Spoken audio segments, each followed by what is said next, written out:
I'm going to be honest. The 5th edition Dungeon Master's Guide is a trash fire. It is by far the least useful of the 3 main books on running your game in my opinion. Back in the before times, before Brandon Lee Mulligan and Dimension 20, before Mark Holmes and High Rollers, before Critical Role and Matt Mercer, and even before Griffin McElroy and the Venture Zone, there was a different version of Dungeons & Dragons. This version was the 4th such revisioning of the world's most famous tabletop role-playing game, coming off the extremely popular 3.5 edition, popular for those in the hobby at the time. It crashed and burned hard. 4th edition was just so different compared to previous editions that even still today, people regard it as a totally different gaming system. It was a black mark on the history of Dungeons & Dragons, and one can even say it influenced what we have today in 5th edition, but that is a video for a different time. Not everything was bad with 4th edition. Oh no, there was still some diamonds in the rough of 4E. My name is Villainous Foundry, and today we're going to look at 5 things you should take from 4th edition to add into your games. The last is especially perfect for new Dungeon Masters, so make sure you stay till then. But it is that time of the video where I ask you to subscribe. Only about 9% of you are actually subscribed. It lets me know to keep trucking on with the content. The first thing you should take from 4th edition is something that I believe most Dungeon Masters already included in the repertoire, without knowing exactly where it comes from. This is the Bloodied condition. Back in 4th edition, this was an actual condition that was applied to both the player characters and the creatures that they faced. What the condition was whenever a creature was reduced to half of their starting health, they are considered bloodied and had the condition applied to them like one would grappled or restrained. This allowed you, the DM, to come up with a description whenever it happened, but that wasn't the only thing that the bloody condition did. Certain abilities also triggered off the bloody condition. Let's take a look at the 4th edition Black Dragon, for example. As you can see, on the adult Black Dragon, it has the ability called Bloody Breath. This line here are the tags for it. Free means it is a free action. When first bloodied is the trigger, and encounter is how often you can reuse the ability. Now, what happens when this ability is triggered? Well, you can see here, it says the Dragon's Breath weapon recharges, and then it immediately uses it again. This solves one of the main problems that I feel that dragons have in 5th edition. On average, you only get 1 breath weapon in a dragon encounter, and this is not enough to hammer home the devastating power of these beings. With this, you get 2. Maybe the dragon was so enraged by being brought so low that they decided to use their newly recharged weapon on the fool who attacked them. And this isn't the only thing you can do with a bloody condition either. Maybe you can include a magic item that allows a person to teleport when they've been bloodied. The possibilities are endless, even just beyond being able to tell your players, yeah, this creature is now at half health. Now, the second thing that you should steal from 4th edition solves what I think is one of the biggest problems of 5th: short rests. A short rest in 5th edition, as you know, is an hour long compared to the 8 hours of a long rest. The class are then balanced between the 2 rest systems. You have the Warlock, Fighter, Rogue, Monk as your short rest classes.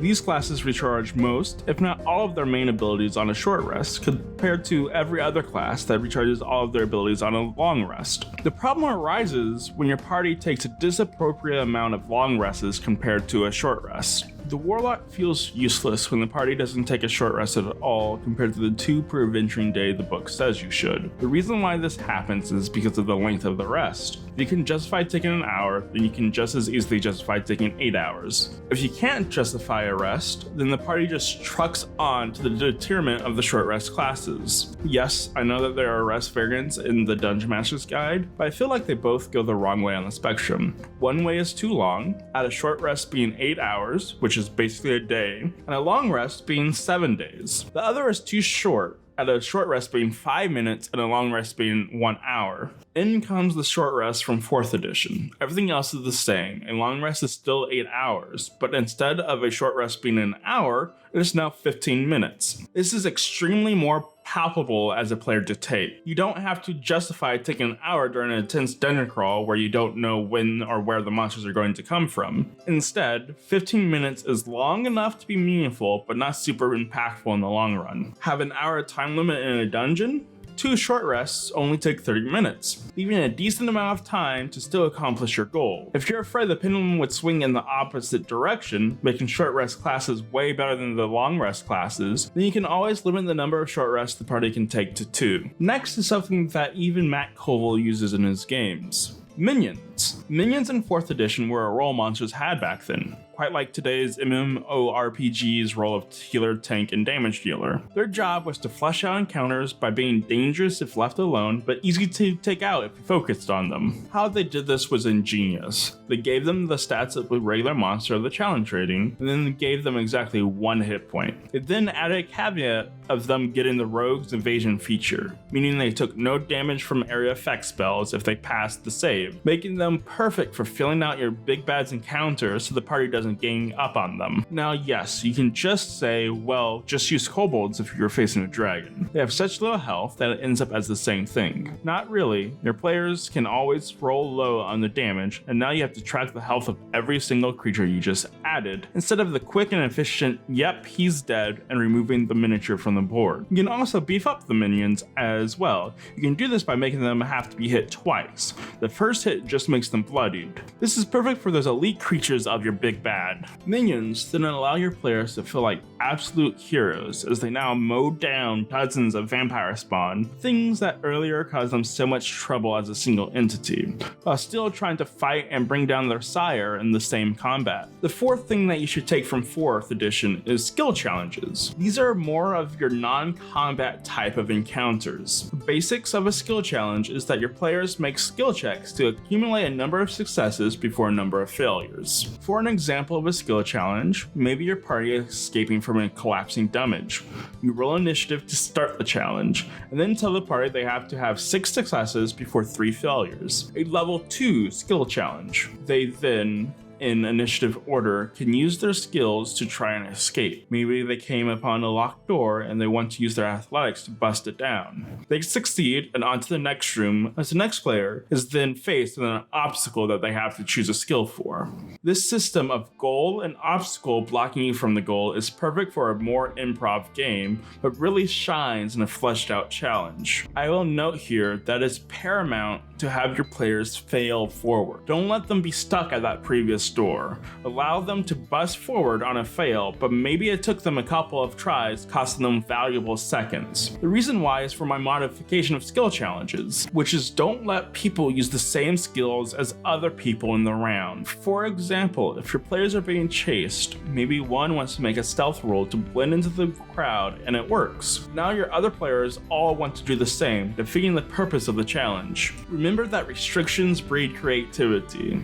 Now with the limit of only using skills that other players haven't used yet, the players can come up with creative ideas, such as to use athletics to push a pile of crates in the way of the pursuers, or use persuasion on a commoner that is just stepping outside to allow them to quickly duck inside of their house. Skill challenges really allow you to breathe life into the non-combat side of Dungeons and Dragons. Besides, who reads the chase rules anyways? Now, the last thing on the topic of rules is something everyone, especially new dungeon masters, should include in their personal games, which is reading the first 2 chapters of the 4th edition Dungeon Master's Guide. I'm going to be honest. The 5th edition Dungeon Master's Guide is a trash fire. It is by far the least useful of the 3 main books on running your game in my opinion. It is just so weirdly laid out and is such a bad read for not only new dungeon masters, but new players to a tabletop RPG game. Here, let's give a major example of the differences the guides give you. This excerpt is from the 5th edition guide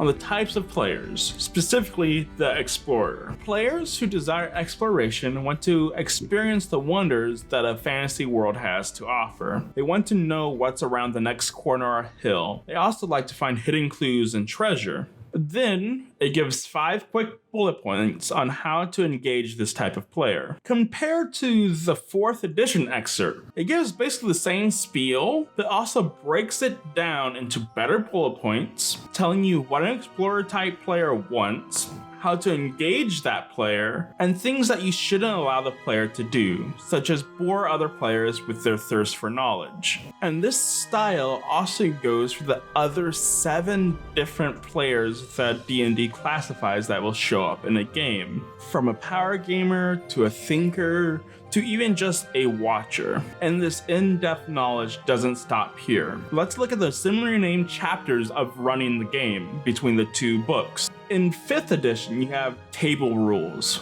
roll of dice, exploration, siege equipment.